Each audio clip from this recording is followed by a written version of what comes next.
Hello everyone, welcome to Over Analytical with Taven Jorgensen. I'd like to thank you all for being here. I'm hoping I will make this time valuable and useful for you. The goal of this podcast is to spread my philosophy of interest and curiosity around these complex and abstract ideas. I'm hoping to stimulate and grow the conversation on these matters. I think it has a lot of benefit, and I think you'll see that if you stick around and listen. Hello everyone, welcome back to Over Analytical with Taven Jorgensen. Today's topic is going to be what I think everyone needs to know about economics and finance. So the main kind of concern and reason I'm bringing this topic up and trying to encourage a conversation around it, and why I think it's probably maybe the biggest concern that I have, and this really could be the most important and influential episode that I could have on a lot of people's lives. I think personal finance is a lot easier than it's made out to be, and I think that we've over-exaggerated this hill and hiccup that it really is. But if I can bring it down to light and I can explain it to everyone in a way that is really impactful and refer you guys to a lot of resources that was impactful for me when I was developing a lot of these ideas, I think I can set you guys up for a very prosperous future and a very prosperous future for everyone around you that you will be able to effectively bring up with a lot of these things I'm going to talk about today.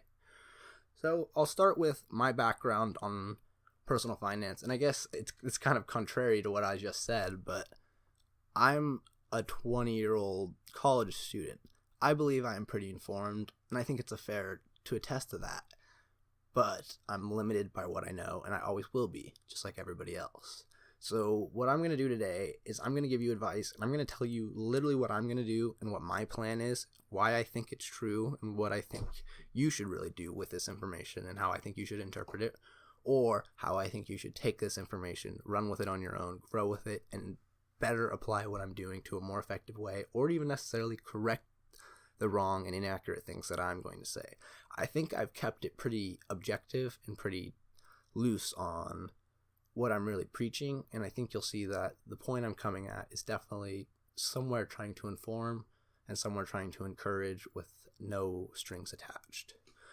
So with that said, I've found a lot of value over my life with mentors, and there's a lot of kind of school of thought around this, especially when you get into like the post-secondary academic system, where like a college, university rather than high school. High school does a little good job about this, but it's morely dependent on your community and who you're around. Specifically in Oregon, we have a few different communities that are a lot more prosperous than other communities, and it's directly correlated with how many AP programs and how well funded and supported the school systems are. You'll find that Westland, Oregon is, I think, objectively the most academic successful institution in the state for public high school. And it's a lot to do with the financial security and success within the region and the amount of money that brings into the school directly from city revenue and business revenue. But there's another unspoken thing to be said about the value of mentorship and the value of having these people around to teach and grow the youth into formulating good things. And I think everything that I've done is literally because I had the right people in the right places at the right times. It has nothing to do with my capabilities or intelligence or interest, or there's nothing about this makes me special, or nothing about this makes me anything different than you or any better than you. This is just, I happen to be in a fostering environment, and I had an amazing nurturing family with a lot of successful people to idolize and be around to share their experience and share their success with me.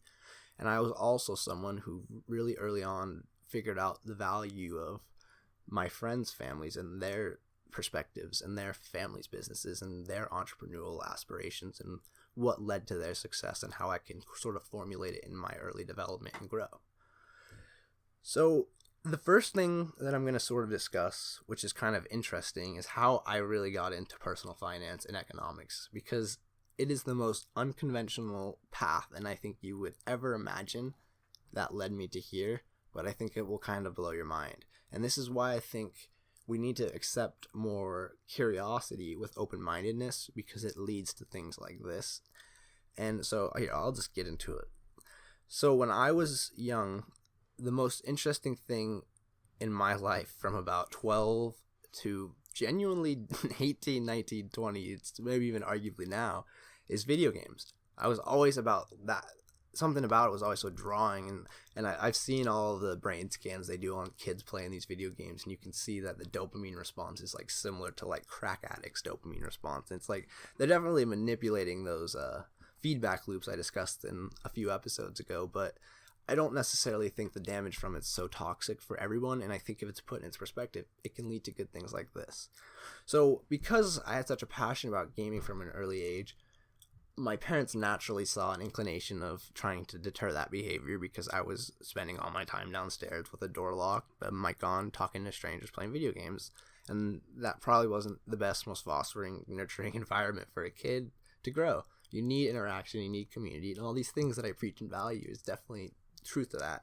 But I think I obtained more value through those video games and through that mechanism than you might see at first glance.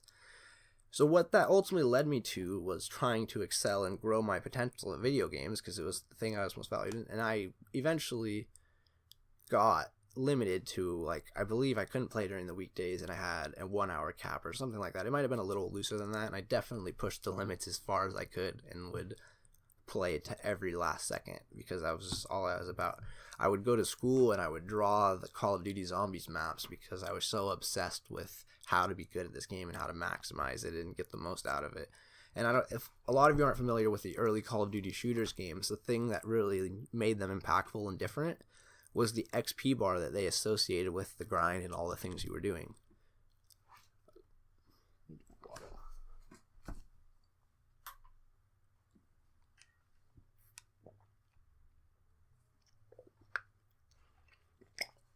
That XP bar essentially created an incentive to play and something to work for that you had never had before in video games. Now when I was going and playing the random 6-minute team deathmatch game that seemed meaningless and pointless, I had another incentive where I could rank up the level of my gun, unlock more things, more tags, calling cards, things that made me a more individual and identifiable player. And like that incentive was so empowering and so powerful for video games that most video games mirror the similar system to get across, like the sports video games, across the shooter platform, across this, everything you play. There's very few things where if you mindlessly turn it off, you don't save your progress to a degree, and it doesn't matter every time you play. And that was a super incentivizing thing to maximize, especially when you were given 1 hour to do it. I was always someone who wanted to maximize my time and value time management, as you can imagine. So I had to get the most XP I could while I was playing for an hour. I would actually coach my sister into utilizing her hour of game time so she would play on my account to gain more XP. She was a tenth as good as I ever was, but if she would get that tenth of extra XP, it was worth all of the manipulating and coercing I could get her into doing it. And it was crazy, but it ultimately led me to YouTube. And there was a correspondence to that same period of time with YouTube taking off. And there's a lot of people finding significant value in watching commentators play YouTube and talk about it. And it ultimately sort of transformed into a sort of Ask Me Anything advice column where people could communicate in a community platform with these specific content creators who cared and shared values that they expressed that were really awesome. A lot of it was college kids and people who were irresponsible with their audiences and didn't have the scope or spear to really know what they were doing and know how they could impact people's lives. But some were really informed adults and some were really incredible people. One of those favorite people, and still to my day, I'm a huge fan of his podcast, is the guy with the YouTube handle Woody's Gamertag.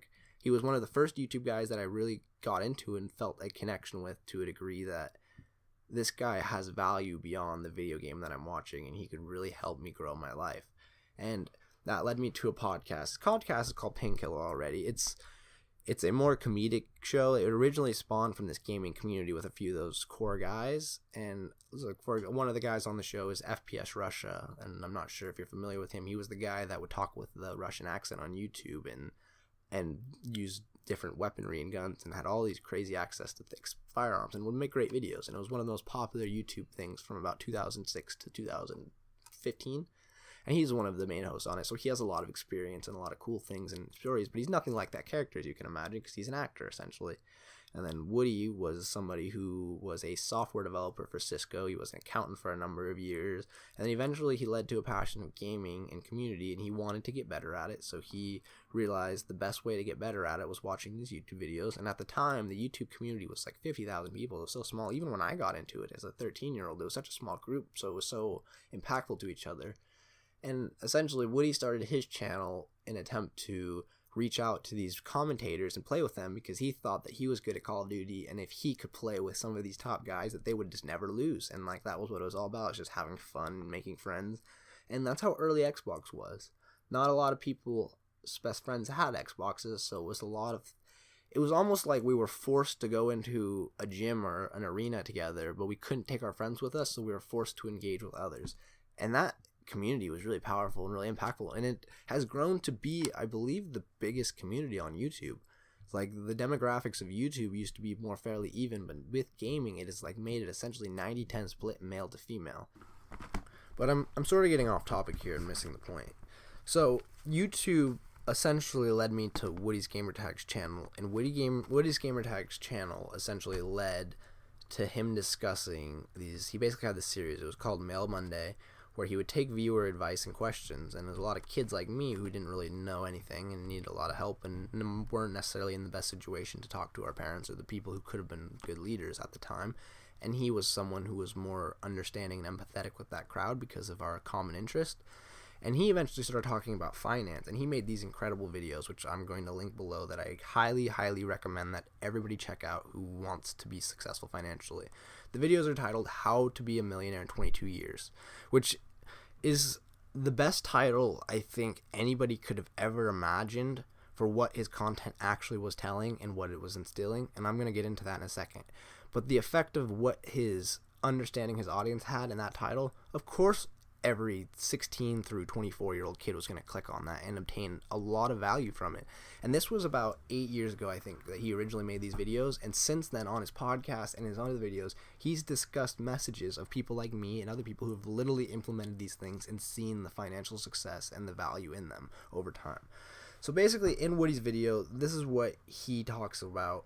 He talks about the idea of mutual funds and long-term saving and how you get rich over time.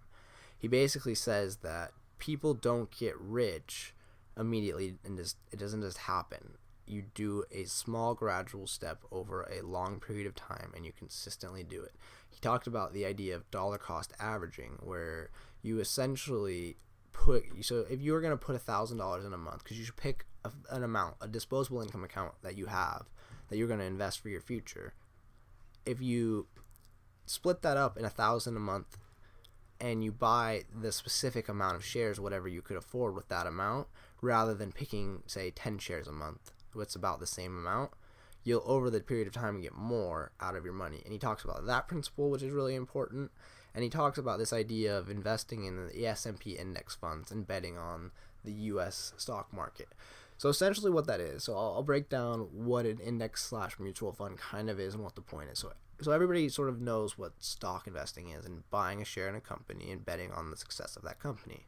It's a pretty straightforward concept, and as the company grows, they give out dividends, or the growth of the shares increases the value of the shareholder and increases the wealth for both the company and for the individual. Well, people take these funds and they collect a lot of people's money, and they essentially try to buy a whole portfolio of stocks, but like on a scale that an individual couldn't afford. And then they split that ownership into tiny, tiny portions that were similar to the amount invested that the original people would have gotten.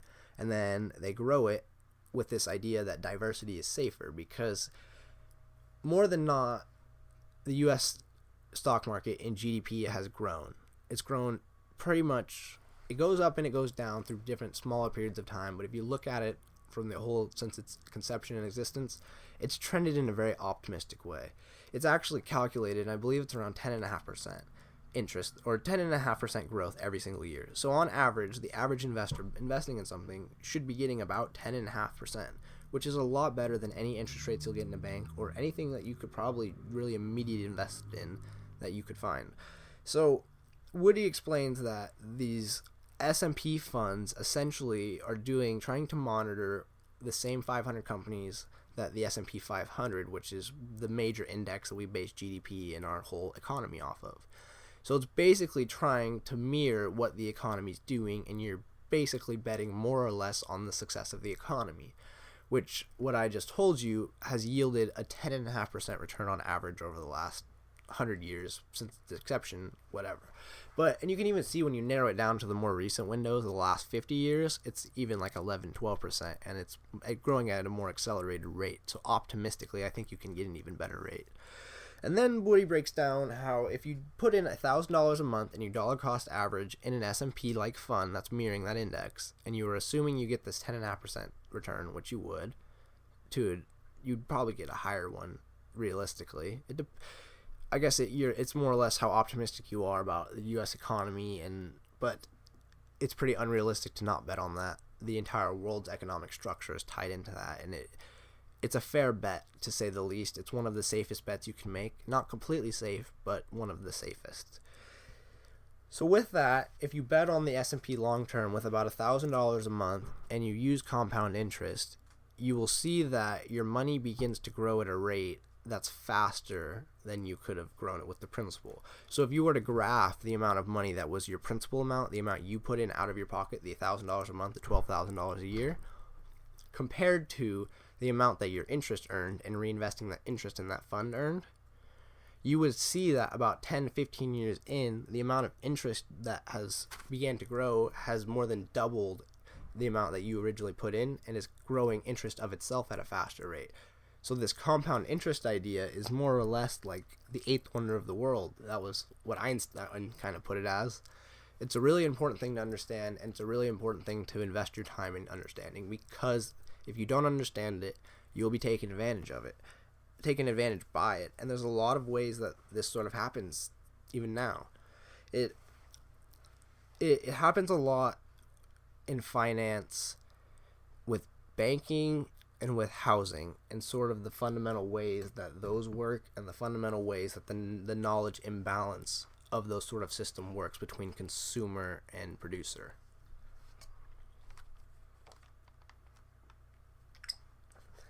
But if you know these things and you can learn these kind of tricks they'll use and try to apply to you, and you can further develop your understanding, you'll make yourself a lot less of a victim in regard to these sort of malicious attacks. And Woody helps people understand that and brings them closer to that goal. And specifically on finance, he does an incredible job at explaining these things. And I think you should watch the videos I'll include below, because they break them down. He has the graphs. He has every piece of information you need to understand adequately why this will benefit you and how you can apply this to your own life. And he breaks it down in a way that really inspires it to be discipline-based and living below your means and being able to maximize what you can contribute to these investments, because it will benefit you in the long term. And then once at 22, at that rate, you're a millionaire. At 26, I want to say it's worth $2 million. And then 34, 35, it's 8. And the amount of time it takes to double and get huge, it gets compounds and it gets scary. You can run numbers where if you had two careers where you were both making $150,000, which is a pretty high level of success not people can get to, and you invested and lived on most of that, you could realistically achieve $1 billion in this fund by the time you die if you started at 22, 23, 24. These are things that, if you get in early, they will benefit you long term, and they will create financial stability for you and your family and your community around you. And I think it's important because it all starts with discipline, and it all starts with living below your means. And Woody was a big impact on me, and he instilled that early to me and the very young, impressionable crowd that benefited from it. So I guess that's sort of what I'm trying to do here, and it's sort of more or less the whole theme of my podcast in general, is trying to apply what I learned to benefit the people behind me and to benefit more, to bring more people up with what I've learned, because I think I've been given a hand and I've been pulled up to an extent, and I would like to extend that hand even farther and do more good with it. So now I'm going to sort of talk about how businesses work and how they can prey on you, and with housing loans and car loans specifically. Sort of the theory with expanding accessibility to loans and expanding accessibility to credit, it helps people's standard of living increase. It gives them better vehicles, it gives them better educations, it gives them better houses. But it comes at a cost and a risk. The more people you give and the looser these regulations you make, lets more people who probably shouldn't be in those pools and probably aren't responsible enough to be able to handle that financial stress and burden of those loans. And this is sort of what happened in 2008.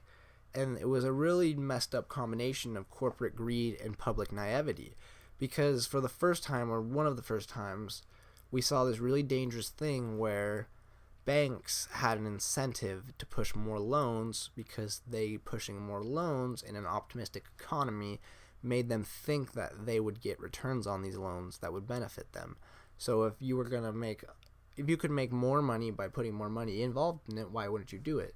And then at the other end of this, the consumer, who was the one who was getting this money and getting these loans that were predatory and that they could not pay back, were increasing their standard of living and improving their lives for their families and friends.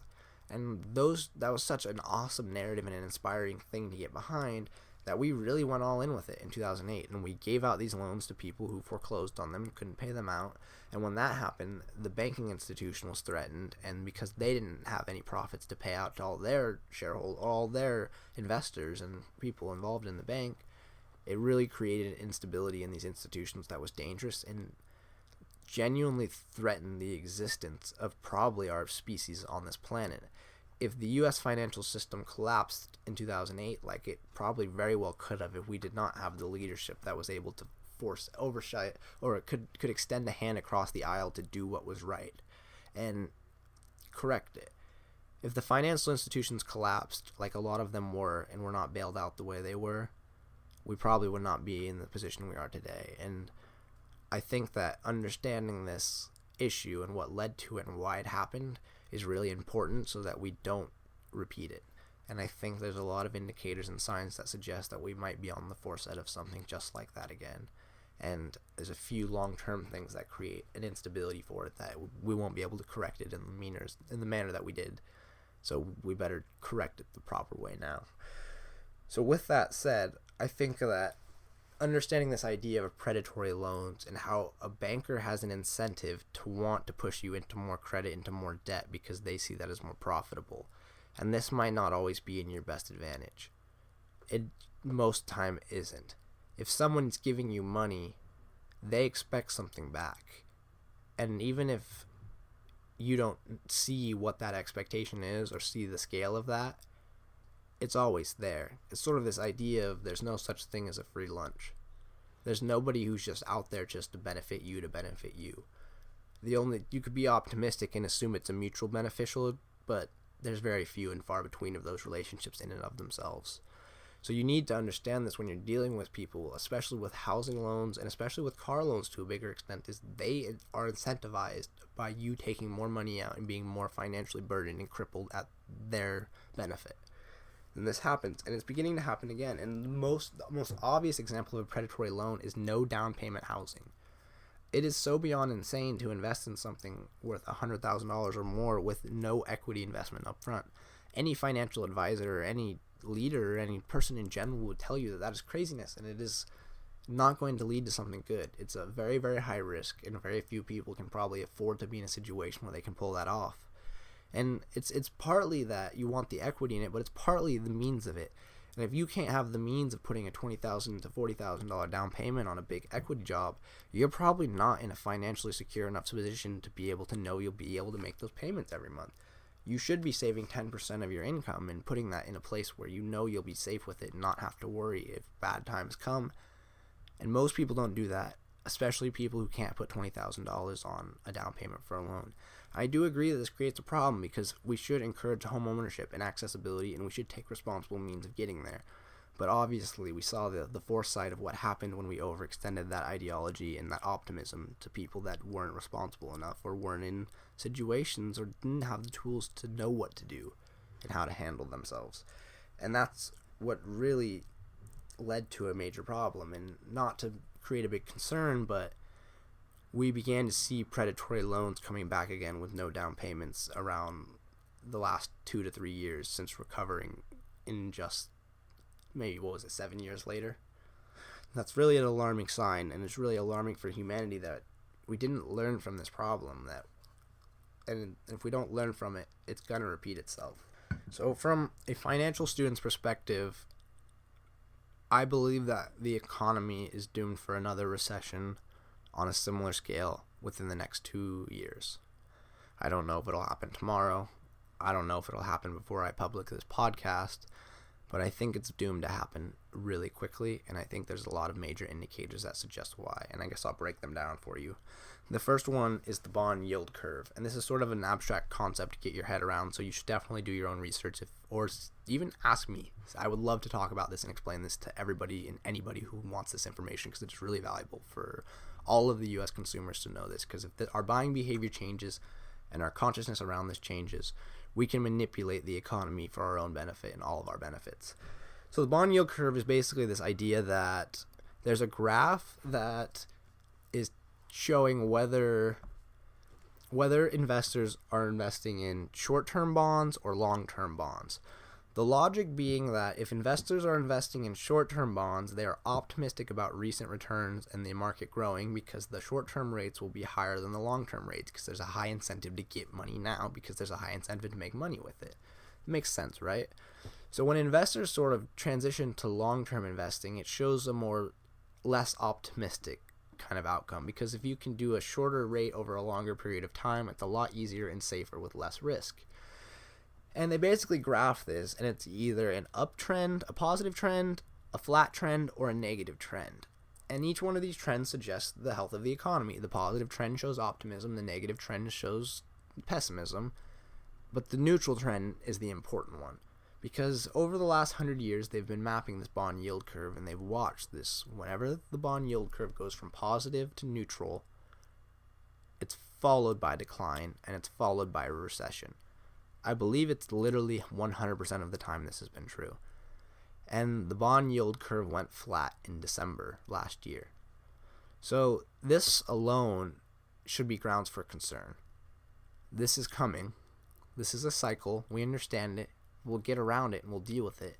But there's a lot of things we can do to brace for it, and there's a lot of behavior that we can change that would make this not nearly as devastating as it has to be. And I'm sort of going to try to help you guys do that and maybe help you spread that message and awareness, so we can not have to see the same disparity that we saw from 2008 and 2009. So the second sort of thing I've noticed, trend that's really alarming to me, is the significant expansion. The 2008 collapse of the economy was one of the biggest collapses in the modern day, and was really alarming and scary to a lot of individuals who were overextending credit lines to try to make these projects happen in a positive way and make them money. Well, within 7 years later, we've gone all the way back to overexpending our housing and development, and I'm sure you've noticed this in all your communities. Like, there's apartments going up everywhere, there's housing going up everywhere, and the price of it is skyrocketing. Like, if you haven't been paying attention to the housing price, it's skyrocketing. Like, if you have a house right now, like, I guess here, I'll put it this way. It is not the time to buy a house. You should wait. You should significantly wait, because it's going to cost you a lot of money. Because housing is a bubble, and we've seen it be a bubble before. And as prices go up, loans get more accessible, which is another sign we've seen, like I said, with the predatory loans coming back, and how we saw that happen very recently, the last 2 years, even though we had that recent history to learn how stupid it really is and how dangerous it really is for our economic system. So we're seeing that happen. We're seeing accessibility to loans increase, and we're seeing major overexpansion of a lot of industry and a lot of buildings and a lot of development. That leads to an overinflated economy that is doomed for a huge significant fall when it does happen. And it's sign of this cycle of business. Like, we have about 8 to 10 years of growth, and then we have 1 or 2 years of bad recession and correction, and then we go back to 8 to 10 years of growth, and we have recession again.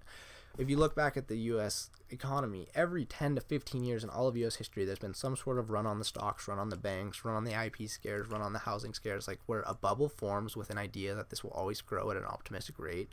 The bubble collapses, there's financial disparity that threatens our institutions, we recover from it, and then we pick a new thing to bubble and do again.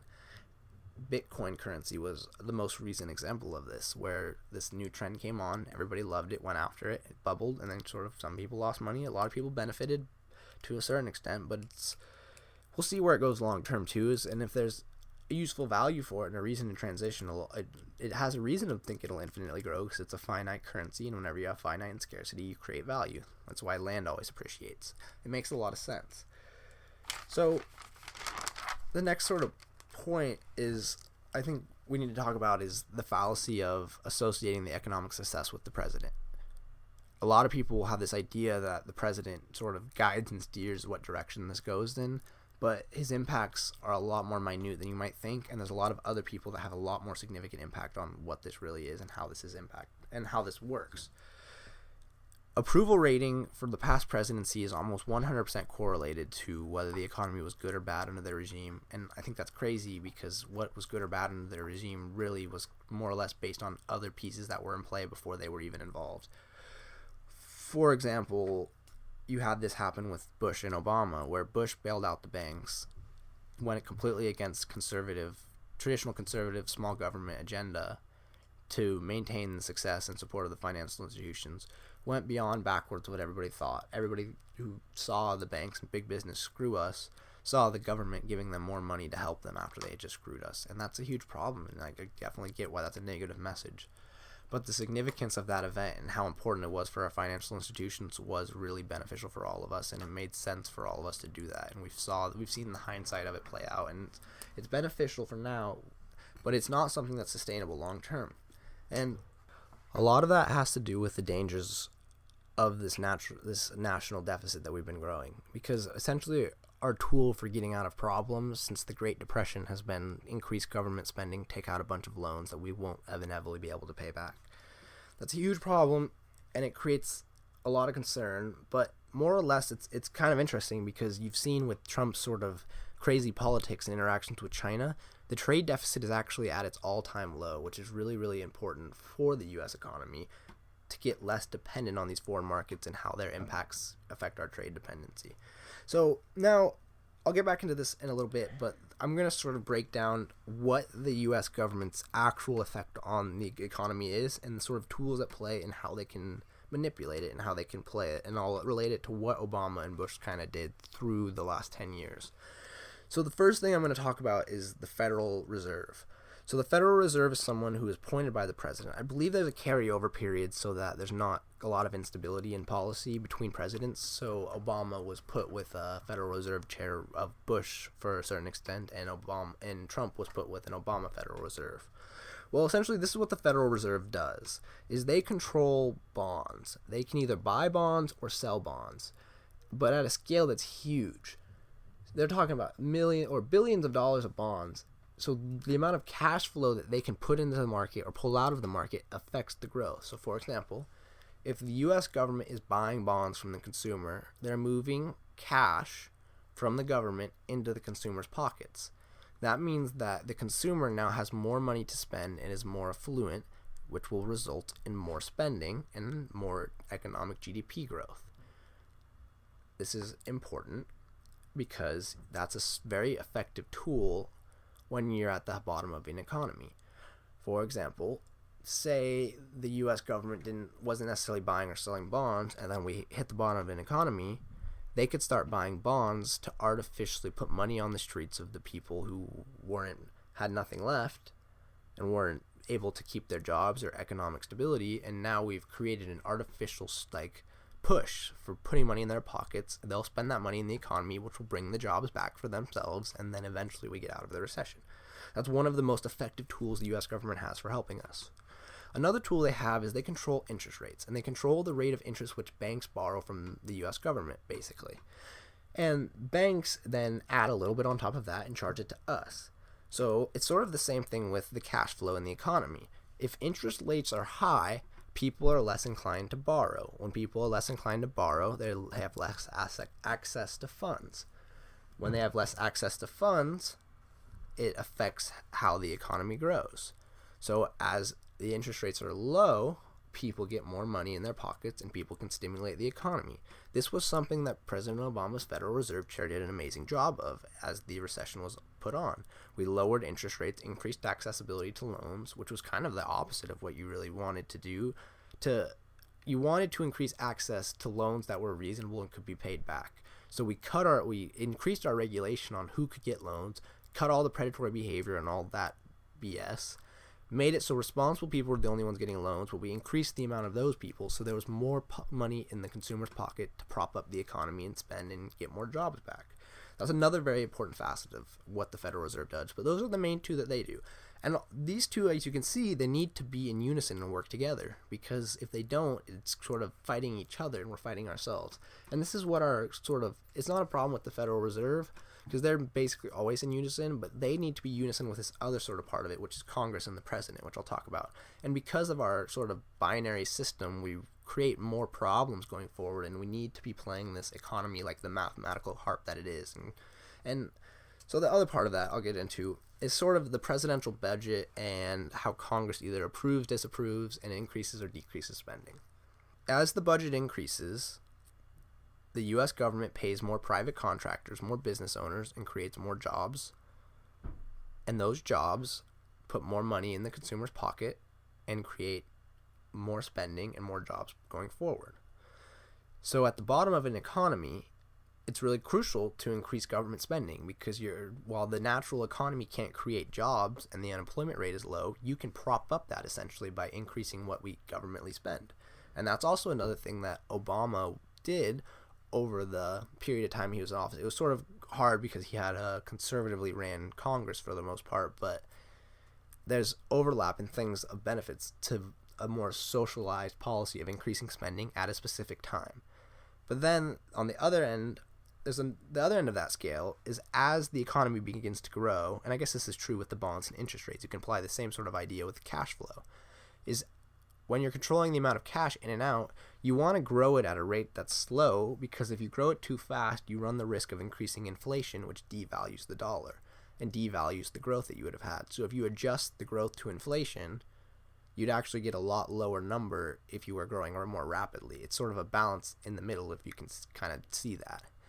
So there's benefits to both sides of these tools. And I guess here's the last tool that Congress can do, is Congress can increase and decrease taxes. And that has the same effect on cash flows. As taxes are increased, people have less money and can't spend as much. As taxes are decreased, people have more money and can spend more and stimulate the economy. So at the bottom of the economy in the recession, you should decrease taxes significantly so that more people can spend and prop it up. And then as it begins to grow on its own and naturally sustain itself, you can increase taxes again and store all that revenue for the next recession when you need to increase the spending.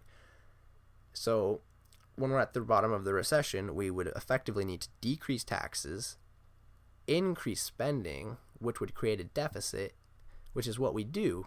And that deficit we would need to pay back on the opposite end as we're growing the economy. So over the last 8 years, we should have been decreasing spending as low as we could go and increasing the amount of taxes as high as we can go without disturbing the markets.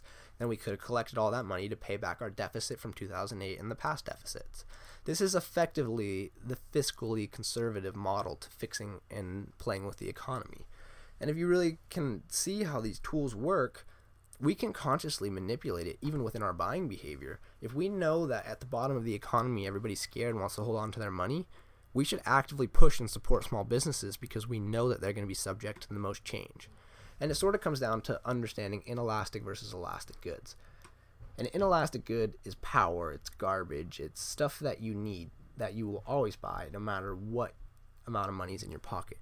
And then there's inelastic goods, which are things more luxury, video games, recreation, just things that you don't need to exist, things you can cut out of the budget if you have to. And understanding the difference of those and how the inelastic goods won't be affected versus the elastic goods, we could change our buying behavior to encourage and prop those markets up artificially so they don't collapse when the recession comes, because long term that's horrific for all of us, and that destroys the middle class. As the middle class can't run these small businesses because this recession dawns on them and we don't handle it politically correctly to help prop it up and keep it right, we destroy and hollow out the middle class, which is the most beneficial for us all, and we grow this wealth divide that we've seen happen over the last 100 years. It's important to understand this, and it's important to understand, I guess, the last part is trade and how trade affects the economy, because one of the most major impacts of GDP is trade, whether we net positive or net negative exports and imports. Because the buying power of the United States is so high, because the dollar is one of the most valued currencies on the planet, basically we can afford to buy so much cheap stuff from China. But on the opposite end of the spectrum, China has such a poor value in the value of their currency, and their government actively pushes and does this so that they defraud them and keep their standard of living low, this effectively in tune creates it so they can't buy goods from anywhere else, and artificially, naturally enforces this trade deficit that we've seen happen and take over our life. It hollows out our local jobs and industries, and it's horrific for our economy. And it's something that we should be concerned about. We should revalue our mindsets on how we spend our dollar to think about the value of the dollar in terms of jobs and local economy rather than cheap goods. Because cheap goods seems good short term, but it's not. Long-term jobs are more valuable to Americans, and jobs will provide us more economic security. So because of this, I think we should amend free speech, and we shouldn't allow it to trade labor, or if we do allow it to trade labor, we should allow it to force labor rights on these countries that we're doing business with. I think that's the best way to conform their behavior to ours, because they're taking advantage of their workers, and us just leaving and moving back here isn't going to make that any better. You're actually going to make economic scarcity worse, because even though we're only giving a little to these South American, African, and Asian regions, it's better than what they had before, and that's often how we can justify the mistreatment and abuse of it. It's sort of a moral and ethical shift I think we should make, because we should address these problems and we should do good things, but it's hard to put all these pieces together, and oftentimes it's the utility of doing it is impossible. And even I feel pretty comfortable within these facts, but there's a lot that I need to know and understand about the way the political and economic relationships interact to really understand what is going on with this economy and how we should best prepare going forward. But I guess sort of advice that I think I would give, or what I would think to do with what my knowledge is anything that's liquid, any toys or any things that you don't need right now, trucks, anything you've overextended on credit, anything that you can get off your name, would probably be best to do it right now. Free up as much cash flow in your personal bank accounts as you can, because there's about to be a fire sale on all these goods, all these houses, all these stocks when the recession comes. The bottom of the recession is the best time to seek opportunity and seek economic advancement. And I think if we all consciously behave that way, it would not only prop up the market and make the recession a little bit worse, but it could make us all more rich and prosperous long term. So why wouldn't you want to do that? All right, hello everyone. I just listened back to the podcast for the first time, and I was sort of reflecting on the advice and ideas I was presenting, and I thought that it would be important to leave this disclosure, because I addressed it in the beginning, but I'm not an expert. I do not know these things absolutely, and I probably don't know these things enough to be talking about or giving advice to people that are making serious decisions that have long-term ramifications. I'm morally just trying to direct you inside of this research that I've done, and inside of this research that a lot of people have done that is pretty confounding and agreeable, that a lot of people just never have been shown and never have had access to. If you don't have these mentors and you don't have these leaders in your life early, you won't see these sort of things. So what I'm trying to do is get this conversation started and get you on a path that will be looking and exploring these things, and maybe even enhancing my own knowledge of them when you fix and correct my bad ideas.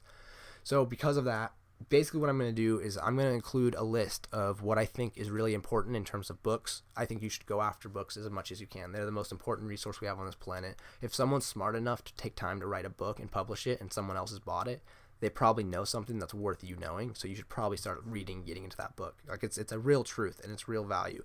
Stupid people don't write books, I promise you. There's more good ones out there than bad, and audiobooks and the way you can increase the speed and take in all that knowledge is incredible and is one of my favorite resources. So I'm going to include all my favorite stuff and then all my favorite tools and sort of programs for where you should find this information and expand your financial knowledge and economic knowledge, because we all need to be talking about these things because this matters. This is the economy is the underrooting issue that allows us to be able to talk and discuss and advance all these other issues that are social and that matter too. But if the economy isn't successful, none of those other things will be successful. So that's sort of why I think it's important. So thanks again for listening, everyone. Please question me, look up on your own, do your research, financially advance yourself and financially advance your communities.